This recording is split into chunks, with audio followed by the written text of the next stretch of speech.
Friends, ಎಲ್ಲರಿಗೂ ನಮಸ್ಕಾರ. Welcome back to Jnanabodhi YouTube channel. ಇವತ್ತಿನ ಈ ಒಂದು ಸೆಷನಲ್ಲಿ BMTC conductor for HK region ಈ ಒಂದು ಡಾಕ್ಯುಮೆಂಟ್ ವೆರಿಫಿಕೇಷನ್ ಟೈಮಲ್ಲಿ ಯಾವ ಡಾಕ್ಯುಮೆಂಟ್ಸ್ಗಳ ಅಗತ್ಯ ಇದೆ ಅಂತ ಇಲ್ಲಿ ತಿಳಿಸ್ಕೊಡ್ತೀನಿ. ಫ್ರೆಂಡ್ಸ್, ಈಗಾಗಲೇ ಈ BMTC ಕಂಡಕ್ಟರ್ದು ಈ ಒಂದು 1:5 ಲಿಸ್ಟನ್ನು 1:5 ಲಿಸ್ಟನ್ನು ಬಿಡುಗಡೆ ಮಾಡಿದ್ದಾರೆ. ಸೊ ಟೋಟಲ್ಲು ಈ HK ವೃಂದಕ್ಕಾಗಿ 214 ಹುದ್ದೆಗಳು ಖಾಲಿಯಿದ್ವು. ಸೊ ಈ ಹುದ್ದೆಗಳಿಗೆ ಅನುಗುಣವಾಗಿ ಈ ಒಂದು ಮೆರಿಟ್ ಲಿಸ್ಟನ್ನು ಬಿಟ್ಟಿದ್ದಾರೆ for document verification and physical test. So ಈ ಒಂದು ಟೆಸ್ಟ್ ಟೈಮಲ್ಲಿ, ಅಂದರೆ ಈ ಒಂದು ಡಾಕ್ಯುಮೆಂಟ್ ವೆರಿಫಿಕೇಷನ್ ಟೈಮಲ್ಲಿ ಕೆಲವೊಂದು ಪ್ರಮುಖ ಡಾಕ್ಯುಮೆಂಟ್ಸ್ಗಳನ್ನು ನೀವು ಹಾಜರುಪಡಿಸತಕ್ಕದ್ದು. ಅಲ್ಲೇ ನಿಮ್ಮದು ಅವು ಒರಿಜಿನಲ್ ಡಾಕ್ಯುಮೆಂಟ್ಸ್ ಬೇಕು, ಅದರ ಜೊತೆ ಅದರ ಪ್ರತಿಗಳು. Let's see.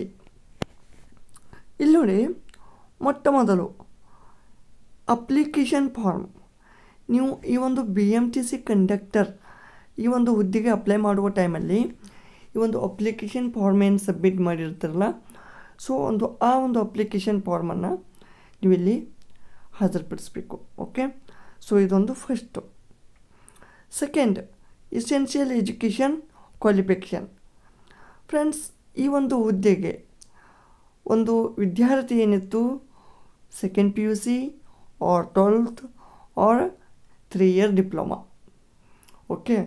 ಸೊ ಈ ಒಂದು ಡಾಕ್ಯುಮೆಂಟು, ಅಂದರೆ ಈಗ PUC ಇದ್ದರೆ ಆ ಒಂದು ಸೆಕೆಂಡ್ PUದು ಸರ್ಟಿಫಿಕೇಟು ಅಥವಾ 12th ಸರ್ಟಿಫಿಕೇಟು ಅಥವಾ ಡಿಪ್ಲೊಮಾ ಸರ್ಟಿಫಿಕೇಟು, ಅಂದರೆ ಆ ಒಂದು ನಿಗದಿತ ವಿದ್ಯಾರ್ಥಿಯ ಅಂಕಪಟ್ಟಿಗಳಾಗಲಿ ಪ್ರಮಾಣಪತ್ರಗಳಾಗಲಿ ಎಲ್ಲ ಒಂದು ಡಾಕ್ಯುಮೆಂಟ್ಸ್ಗಳು ಬೇಕು. ಇದು ಸೆಕೆಂಡ್. ಆಮೇಲೆ ಕಾಲ್ letter for DV and physical test. So ಇಲ್ಲಿ ಕಾಲ್ ಲೆಟರ್ ಅಂದರೆ, ಸೊ ಇನ್ನೂ BMTCಯಿಂದ ಯಾವುದೇ ಅಧಿಕೃತ ಒಂದು ಮಾಹಿತಿ ಇಲ್ಲ, ಇನ್ನೂ ಯಾವಾಗ ಕಂಡಕ್ಟ್ ಮಾಡ್ತಾರೆ ಅಂತ. ಮೇ ಬಿ ಇನ್ನು ಮಾಡ್ಬೋದು ನೆಕ್ಸ್ಟ್ 1 or 2 ವೀಕಲ್ಲಿ.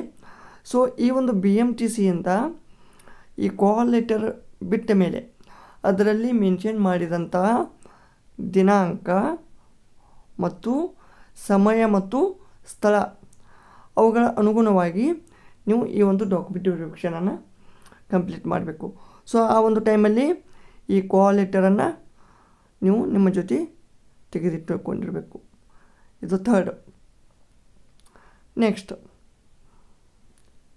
Date of birth proof.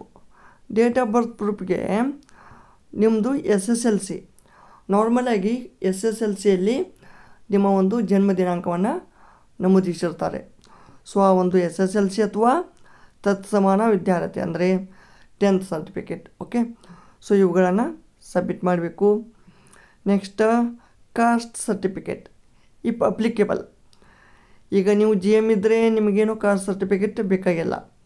But if suppose ನೀವು SC ST category 1 category 2A 2B 3A 3B ಇದ್ದರೆ ಸೊ ಅದರ ಒಂದು ಸರ್ಟಿಫಿಕೇಟ್ ಬೇಕು. Next, rural medium certificate. ನೀವು ಮೀಸಲಾತಿಯನ್ನು ಬಯಸಿದ್ದಲ್ಲಿ, ಈಗ ಒಂದು ಅಪ್ಲಿಕೇಶನ್ ಫಾರ್ಮಲ್ಲಿ ತುಂಬುವ ಟೈಮಲ್ಲಿ ನೀವು ಗ್ರಾಮೀಣ ಮೀಸಲಾತಿಯನ್ನು ಬಯಸಿದ್ರಿ ಅಂದ್ರೆ, ಎಸ್ ಅಂತ ಕ್ಲಿಕ್ ಮಾಡಿದ್ರಿ ಅಂದ್ರೆ, ಆವಾಗ ನೀವು ಏನು ಮಾಡಬೇಕು, ಈ ಒಂದು ಡಾಕ್ಯುಮೆಂಟನ್ನು ಸಬ್ಮಿಟ್ ಮಾಡಬೇಕು. Next, Kannada medium certificate if applicable. ಅದು ಸೇಮ್, ಈ ಕನ್ನಡ ಮಾಧ್ಯಮ ಅಭ್ಯರ್ಥಿಯ ಒಂದು ಮೀಸಲಾತಿಯನ್ನು ನೀವು ಅದನ್ನು ಬಯಸಿದ್ದಲ್ಲಿ, ಅಂದರೆ ಈ ಒಂದು ಡಾಕ್ಯುಮೆಂಟಲ್ಲಿ, ಅಂದರೆ ಈ ಒಂದು ಅಪ್ಲಿಕೇಶನ್ ಫಾರ್ಮಲ್ಲಿ ನೀವು ಟಿಕ್ ಮಾಡಿದ್ರಿ ಅಂದ್ರೆ ಕೊಡಬೇಕು. ಸಂಬಂಧಪಟ್ಟಂಥ ಅಭ್ಯರ್ಥಿಗಳಿಗೆ ಮಾತ್ರ ಅದು. ಇಲ್ಲ ನೀವು ಕನ್ನಡ ಮೀಡಿಯಮ್ ಸರ್ಟಿಫಿಕೇಟ್ ಅಂದರೆ ಕನ್ನಡ ಮೀಡಿಯಮ್ ಅಭ್ಯರ್ಥಿ ಅಲ್ಲ ಅಂತ ಕೊಟ್ಟಿದ್ದರೆ ಆವಾಗ ನಿಮಗೆ ಇದರ ಒಂದು ಅವಶ್ಯಕತೆ ಇರೋದಿಲ್ಲ. Next, PDP project displaced persons, ಅಂದರೆ ಯೋಜನಾ ನಿರಾಶ್ರಿತ ಅಭ್ಯರ್ಥಿಗಳು. ಇದು ಕೂಡ ಅನ್ವಯ ಆಗ್ತಿತ್ತಂದ್ರೆ ಅಷ್ಟೇ.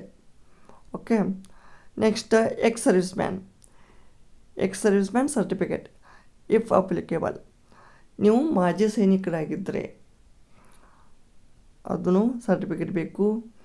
ಆಮೇಲೆ NOC no objection certificate if in service.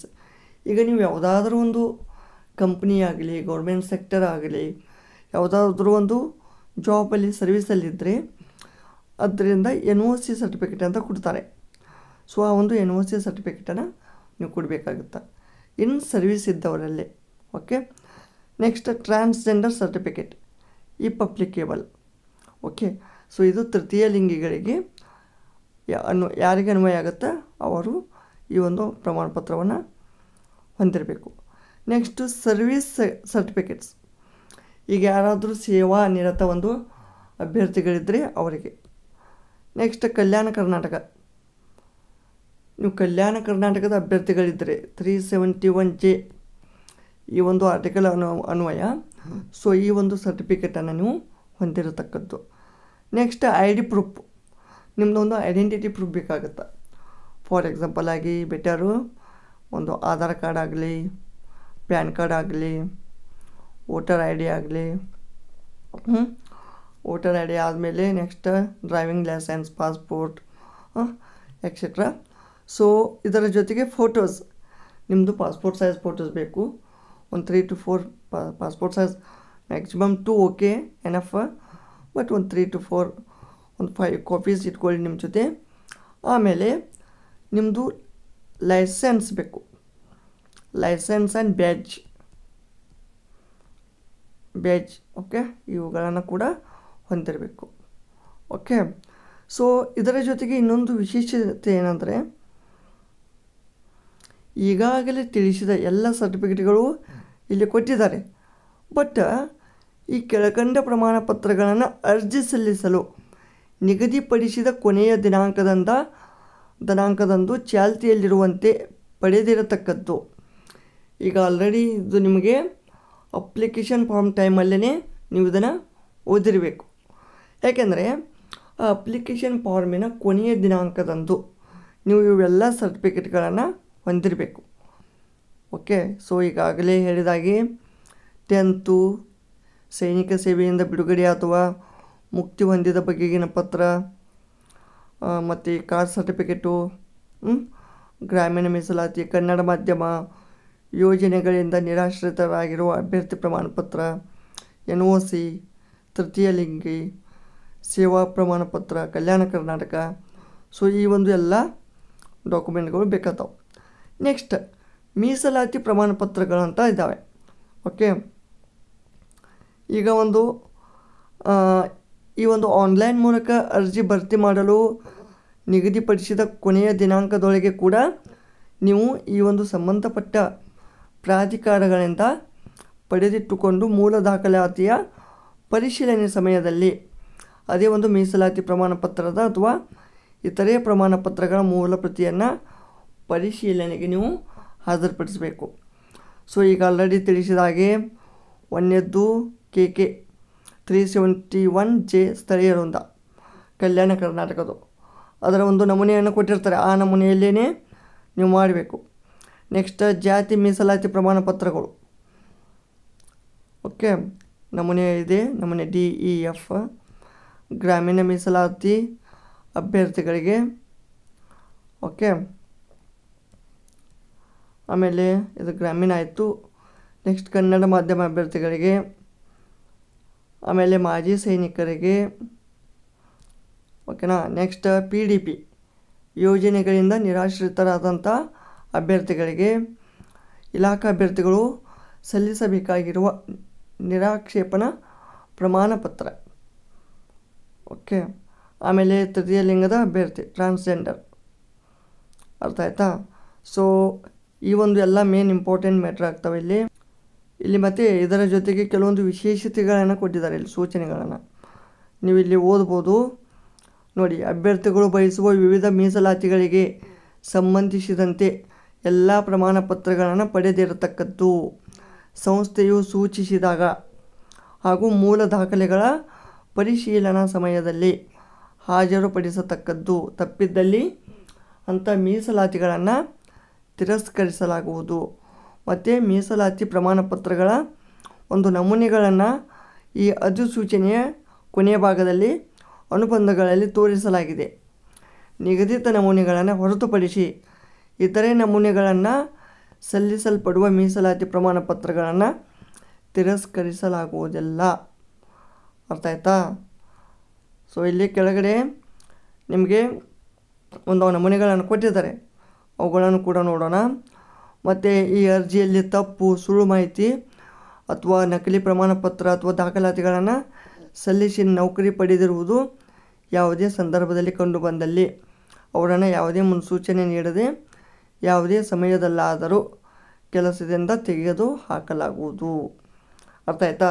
So ನೀವು ಅಪ್ಲಿಕೇಶನ್ ಫಾರ್ಮಲ್ಲಿ ಏನು ಒಂದು ಸಲ್ಲಿಸಿದಿರಲ್ಲ, ಸೊ ಅದು ಟ್ರೂ ಬೇಕು, ಓಕೆನಾ, ರಿಯಾಲಿಟಿ ಬೇಕು ಅದರಲ್ಲಿ. ಓಕೆ, ಸೊ ಇಲ್ಲಿ ಈ ಒಂದು ಅಧಿಸೂಚನೆಯಲ್ಲಿ ನಮೂನೆಗಳನ್ನು ನೋಡ್ಬೋದು ನೀವು.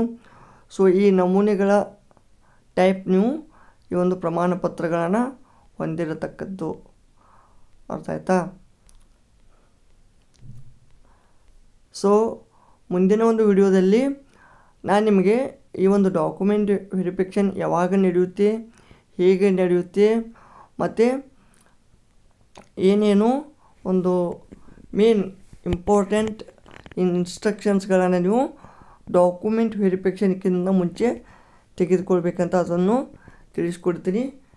ಓಕೆ, ಸೊ ಈ ಒಂದು ಪ್ರಮಾಣ ಪತ್ರಗಳನ್ನು ನೀವು ಸ್ವಲ್ಪ ಕಣ್ಣು ಹಚ್ಕೊಂಡು ನೋಡಿ, ನಿಮ್ಮ ಎಲ್ಲ ಪ್ರಮಾಣ ಪತ್ರಗಳು ಕರೆಕ್ಟಾಗಿ ಮ್ಯಾಚ್ ಆಗ್ತಾ ಇದ್ದಾವೆ ಎಲ್ಲ ಅಂತ.